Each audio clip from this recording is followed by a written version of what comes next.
Cuando tenemos resultados aún preliminares, todo indica que Ollanta Humala es el nuevo presidente del Perú. La OMPE todavía no ha dado los resultados finales, pero creo que se puede decir que es Ollanta Humala ganador nato, siquiera por 4 o 5 puntos porcentuales, arriba de su contendora Keiko Fujimori. No obstante, hay que decir que mientras que Keiko Fujimori ganó en Lima provincias, y Piura, Tumbes, La Libertad, Lambayeque, el resto fue victoria de Ollanta Humala e inclusive con altísimas votaciones. Por ejemplo, en Huancavelica con 74,8% versus 25,2% de su contendora. Ayacucho 70,4% Ollanta Humala. En Cusco ganó con 76,4%. Puno 79,2% versus Keiko Fujimori 20,8%. Arequipa 62,1% versus 37,9% de Keiko Fujimori, y así Tacna 76,7% versus 23,3%. Eso dice que el Perú del interior, el Perú profundo, ese Perú que no siente que el crecimiento de 9% le toca, es el que mayoritariamente ha votado por Ollanta Humala. Vamos a conversar con Paulo Vilca, de Servicios Educativos Rurales, de SER, que hacen un análisis político precisamente desde el interior del país. Paulo, bienvenido. Buenas noches, Zenaida. Muchas gracias por la invitación. ¿Qué nos dices de estos resultados? ¿Qué significan? ¿Cómo los lees? Bueno, yo creo que una primera interpretación es de que los resultados de la segunda vuelta replican y consolidan lo que ocurrió ya el 10 de abril.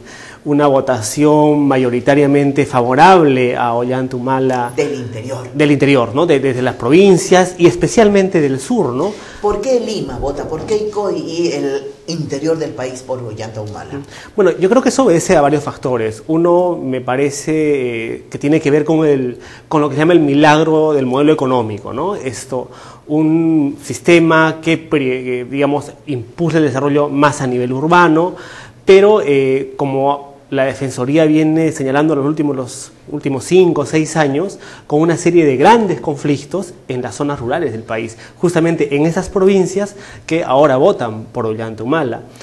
Son alrededor de 250 conflictos socioambientales los que se reportan mes a mes por parte de la Defensoría del Pueblo, y creo que expresan esta insatisfacción y esta protesta inclusive de los sectores rurales y del interior con relación a las políticas económicas gubernamentales. Por otro lado, también creo que expresa parte de una tradición política de alguna manera. Lo que quiero decir es de que el sur, sobre todo, efectivamente, ¿no? Cuando uno analiza la votación, tú lo has señalado hace un momento con los resultados, observas que hay una especie de corredor político entre Puno y Cusco, como un gran epicentro de un voto a favor de Humala. Y Arequipa, ¿no? Pero que va irradiando, o sea, ese es el centro, es el epicentro, mejor dicho, irradia y llega hasta Apurímac, Tacna, Moquegua, Madre de Dios, ¿no? Y poco como que en el centro disminuye la intensidad, es como un terremoto nacionalista, por poner un adjetivo. Pero es además al margen de Humala, esto ha sido histórico.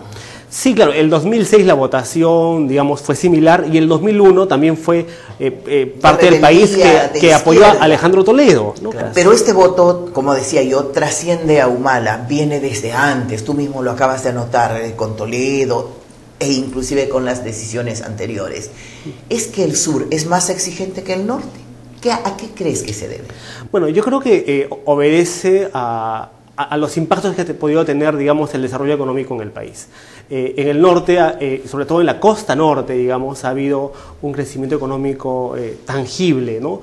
Hay cierta prosperidad. Son más fáciles. Bueno, además hay una gran tradición de haciendas costeñas, ¿no? De una región del país que está mucho más urbana. Pero estamos hablando entonces de costa. No estamos hablando claro, de la costa norte, que en los resultados de la segunda vuelta del día de hoy también expresa, digamos, una votación que apuesta por el modelo económico y político que tiene el país. ¿Qué me dices de la protesta de Puno actual, en este momento? Bueno, yo creo que ¿se inserta en este mismo movimiento o es algo distinto? Uno podría hablar de un nuevo capítulo de la lucha por la tierra en Puno, efectivamente, ¿no? Sin embargo, creo que los conflictos son mucho más complejos de los que uno pueda decir aquí solamente hay cuestiones ideológicas o hay simplemente demandas. Yo creo que en el caso de Puno, por lo menos, el conflicto empieza como una demanda muy concreta al gobierno regional, que luego va escalando y llega a una plataforma maximalista, por ponerle un adjetivo, de pedir la no concesión en ninguna parte de la región, ¿no? Esa es una demanda que no ha existido en el país. Por ahí he leído que se enlaza con lo conseguido en Arequipa con Tía María, que pararan el proyecto. ¿Qué me dices? Ciertamente, yo creo que los conflictos socioambientales, como han venido ocurriendo en el país, son conflictos que responden a protestas contra determinado proyecto, ¿no? Así ha sido en Tía María, por ejemplo, en el Quilich, en Cajamarca, hace 6 años aproximadamente, etcétera. Son proyectos específicos. Pero la demanda en Puno, que empieza también digamos, contrario a un proyecto minero específico, que es la minera Santa Ana, en el distrito de Huacuyani, tiene luego un escalamiento a una protesta probablemente antiminera, ¿no? No queremos concesiones en toda la región.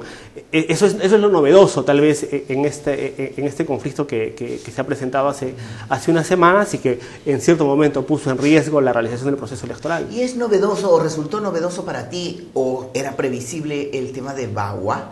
Pese a que la Defensoría estaba hablando de este conflicto casi un año antes, cuando rompió, ¿se debió a un tema puntual, a la política del perro del hortelano?